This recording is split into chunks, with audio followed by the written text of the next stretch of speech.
Bismillahirrahmanirrahim. Alhamdulillahi Rabbil Alameen.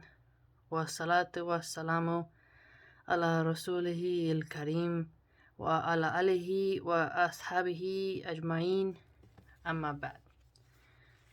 So, I've been really thinking about something deeply, and I want to share it with you, especially since feminism is a growing threat, and we need to have very potent ideas, let's just put it that way, towards this very toxic American, Canadian, French philosophy that is spreading over the world. And I want to say, if you have a dad who cares about you, who, if you were going to go homeless, he wouldn't allow it. He cares if you've eaten. He was there for you when you were a child. He raised you, clothed you, took you to school, checked on your homework, gave you all these good opportunities, and then you went to college and got around secular, liberal, atheist, feminists, and occultists, and you allowed them to turn you against the patriarchy, to turn you against men, your father, masculinity, and your gender role. You are very ungrateful. You're very ungrateful. You know, when I was brutally beaten by two men and raped, my dad didn't even have a 15-minute conversation with me about it. He didn't ask for justice. He didn't ask, let's find these guys. Let's get the law involved. He didn't do anything. He simply went back to smoking weed, sniffing cocaine, and drinking and being with strippers and working on his music. He didn't care. Another time, my dad had come out to visit when my little one was just learning how to talk. I wanted to impress my dad and show him how good I was doing. And I dressed really nice, khakis and a polo shirt. I dressed kind of like a preppy. And we went to a French restaurant. I made the reservations. He showed up underdressed for the restaurant. And believe me, he knows how to dress for certain restaurants. And he has the money and the clothes. And then he showed up with his date was literally only a couple years older than me, and it was pretty creepy. And she was underdressed as well. Tiny shorts, and he started being very rude to the waiter and embarrassing me. He knew, because it's in past tense, that I also was a waitress, and that I didn't like mean customers, and that if you're mean to the waitstaff, you have very low character. And if you're mean to the waiter, he can easily tell the cooks to screw up your food and make you sick. You don't want to do that, especially at a nice restaurant. And then, as my dad started talking, I saw he had a chipped tooth in the front. And the more I looked at him, the more sickly he looked. He didn't look like the strong, six-pack, healthy, camping guy anymore. He looked like a junkie. And during the meal, him and his woman would alternate getting up to the table, going to the bathroom. And I knew they were sniffing cocaine in the bathroom. Because when someone uses drugs, you can tell. They frequently have to urinate, they're paranoid, they can't hold still, they can't hold a conversation. When they talk, there's an edge to them, their eyes are red, they keep sniffing with their nose like this. And my little one was learning a word, Chappie. I had watched this movie about a robot called Chappie. And she was little. Obviously, this was before I was Muslim. And she remembers the robot saying, Chappie, Chappie. And I used to have a poster on my wall of that robot, because I really liked that movie. And she kept saying Chappie at the table, and my dad was really aggressive. And he was like, well, maybe she should learn how to say something else besides just Chappie. Something along those lines. And my kid was a child that had a speech impediment. So she was a little bit behind the other kids with pronouncing her R's, stuff like that. And I didn't like how he was behaving. He totally embarrassed me. Not only was he not being kind to the waiter, he wasn't dressed properly, he wasn't really asking me personal questions. He didn't seem very happy to see me. And then at the end of the meal, I paid for it. My daughter's father was there.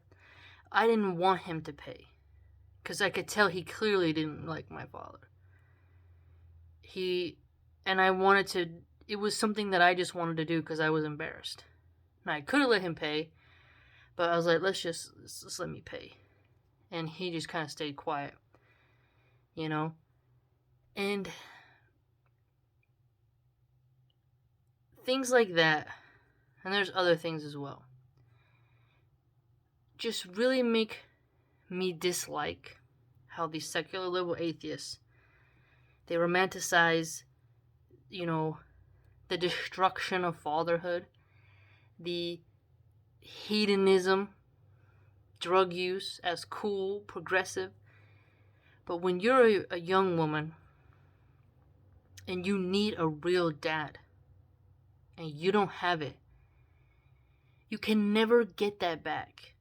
You can never have a real father, and you will always hunger for it. So that's what I really, really have come to disdain about the new feminism, this fourth wave, where it's like, I don't need no man, I'm a strong woman. I lived on my own since 17. I had to live with roommates. Most of them were all men. I had to live with creepy roommates as well. I had to take showers in cold showers. I had to sleep in basements. I had to eat at other people's houses. There was a time I didn't even have a bed and I slept on the floor with my pit bull puppy. I struggled. I worked. And I wanted a husband. I wanted a father. It's not glorious to be on your own. It is brutal. And predator men see you. They can tell that you're not guarded. I don't know what it is. Somebody has experienced this, I'm sure. There are some men who can tell which women are protected and which are not.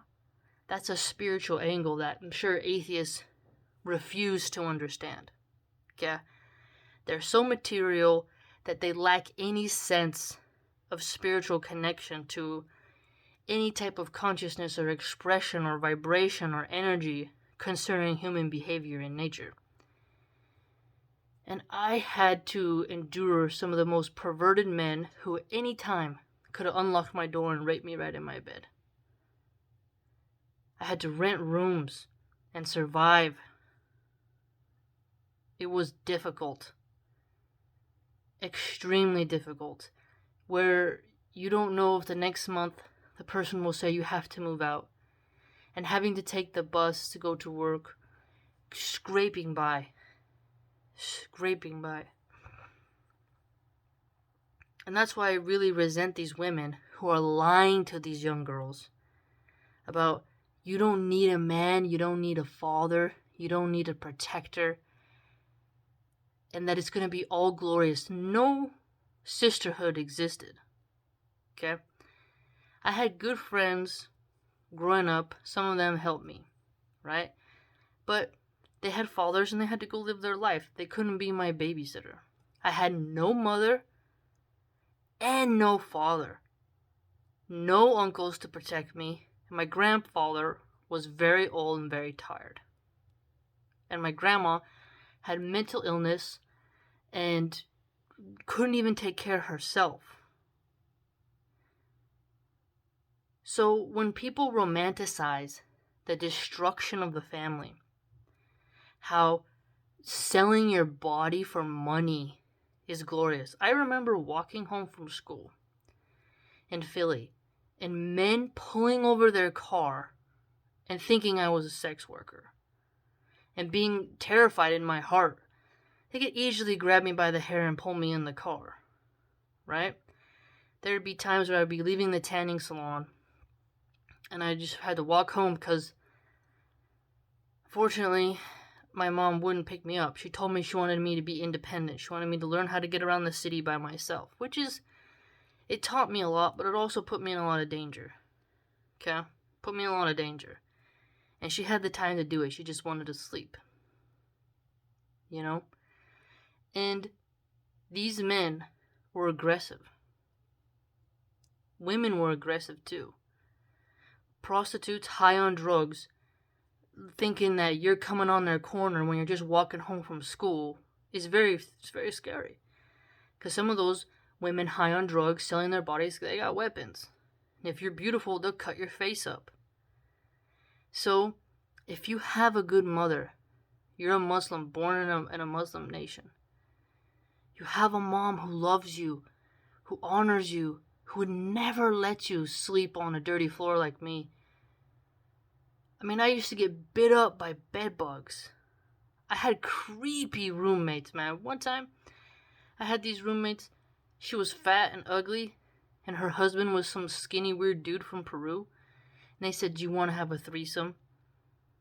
And I was like, oh my gosh. I had to make excuse. I know I'm not into that, thanks. And I went into my room. I was renting with them.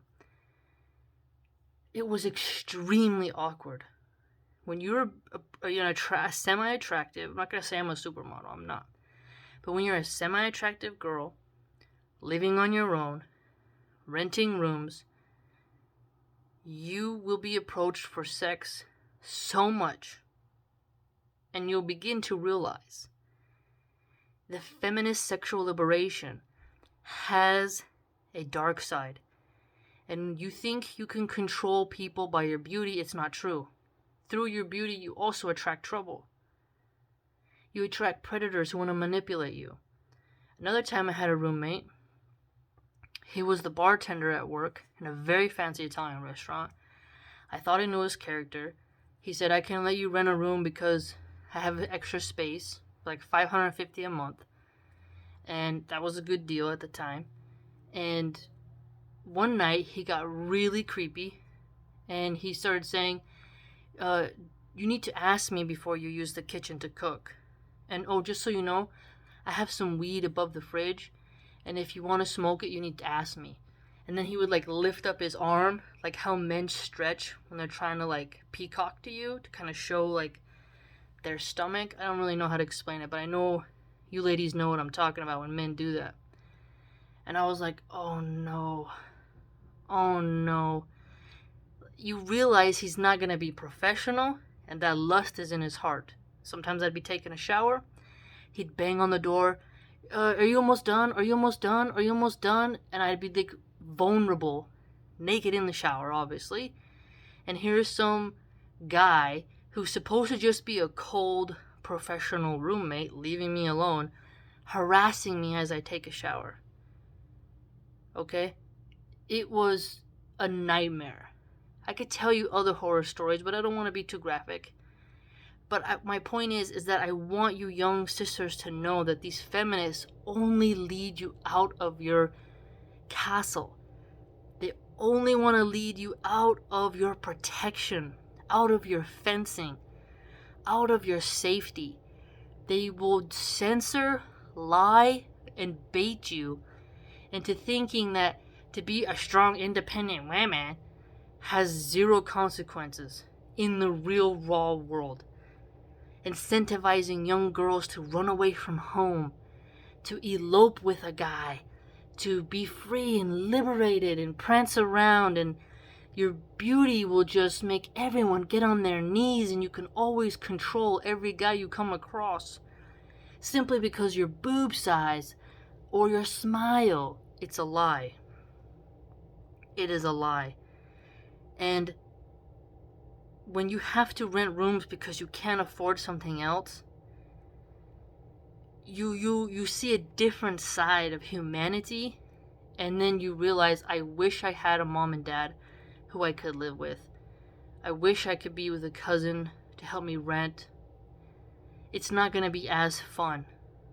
Like, these feminists also glorify young girls going to university away from their parents and having roommates. And where you're far away from your parents and they can't help you in emergencies. You know, this also puts you in a very vulnerable state because when there's an immediate need, you don't have the necessary help you need. And new friends are not the same as old friends who you grew up with. So these alliances have to take time. And when you're a new person in a new place, you have to make connections and network. And if you don't really have the time for that, you get more vulnerable as time goes on because if something happens to you, you don't have the alliances and the social safety net to help you survive. So you become strong and a little bit too alert and paranoid and protective. And that's when you wish you would have a father to be there for you. So when these moronic young feminists say they want to have kids and that once they have kids the man can just leave, it's so evil because you're denying the children a father. And just because they don't like the dad anymore doesn't mean the kids won't love their dad. And when the mothers sleep with men who aren't good, and when men sleep with women who aren't good, children like me and my siblings grow up without that. 3 of my other siblings, their 3 fathers, they all have 3 different dads, were drug dealers. 2 of my brother's dads, they're dead. They were killed by selling drugs, slinging drugs. And they had a bunch of other kids. They will never have a father. They don't even have an idea, not one photograph of what their dad looks like.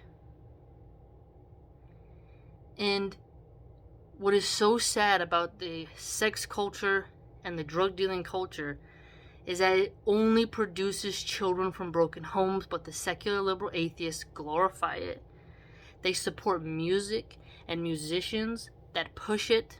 They have activists in social media who call us children who have survived that hate preachers, hate speech, when we're trying to warn children, young women, youth who have good mothers and fathers.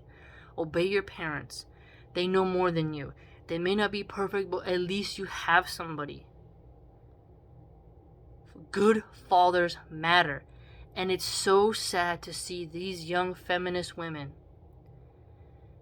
degrading men, wanting to destroy them, and thinking that their beauty that's going to start fading at the age of 30, okay? You can get a Kim Kardashian plastic all you want. You will still look old. You'll just look like a freak like Madonna with a really puffy, weird face, plastic surgery face that all those weird grandmas get when they're old. You will still age. Gravity and time comes for all. It's the great equalizer.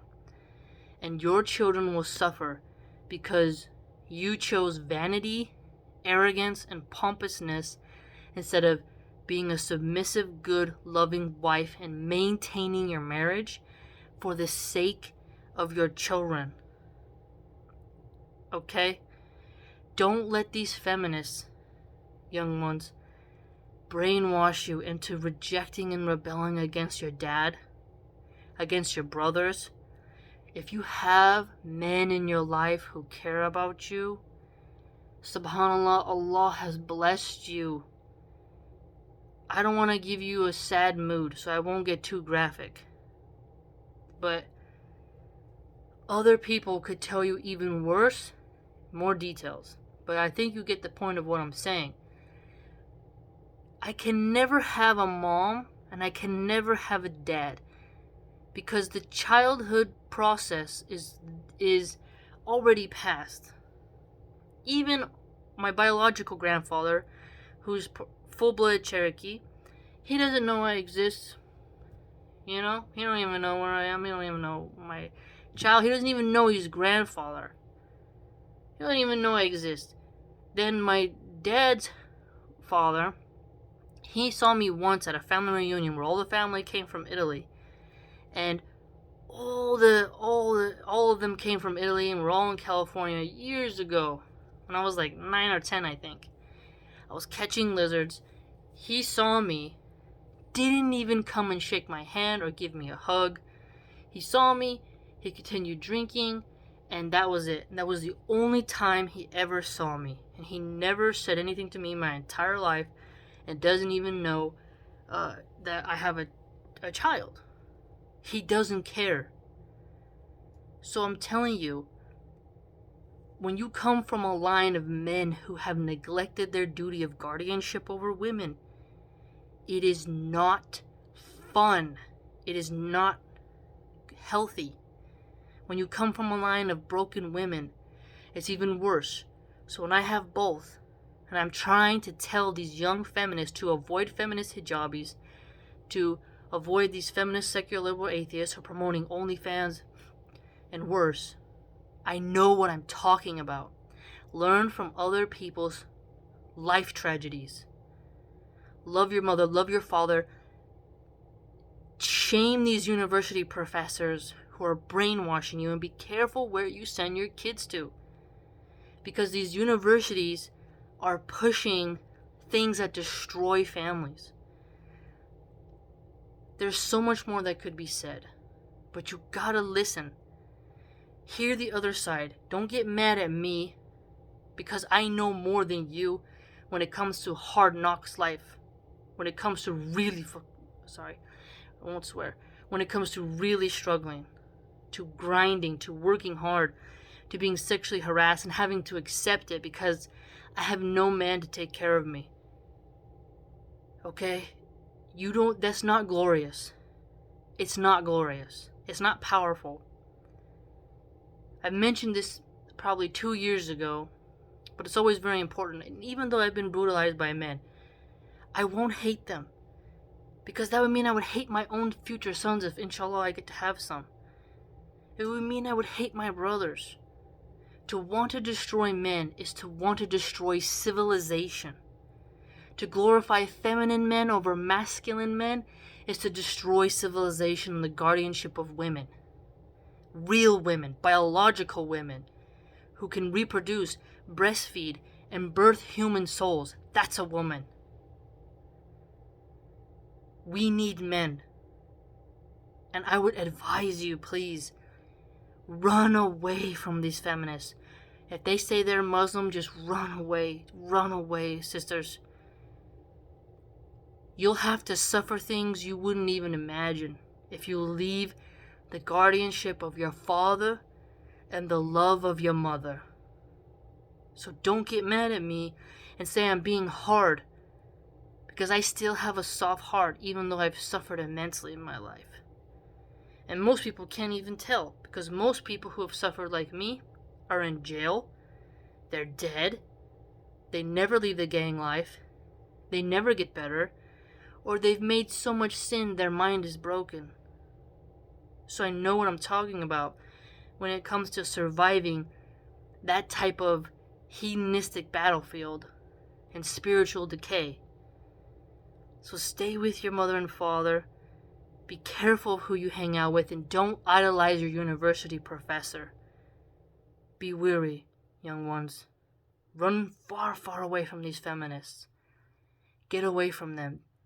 They only seek to destroy you, to destroy the natural order that Allah subhanahu wa ta'ala has laid down, and they only want you to suffer. And they will gaslight you, manipulate you, play sophistry and riddles in order to not get you to realize the poor exchange that they are giving you.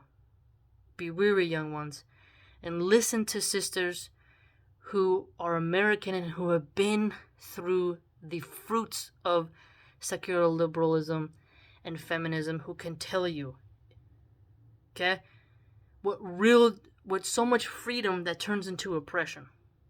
That may sound kind of ironic, but if you reflect upon it, you'll see what I'm talking about. Be safe, have a good Ramadan, and be wise.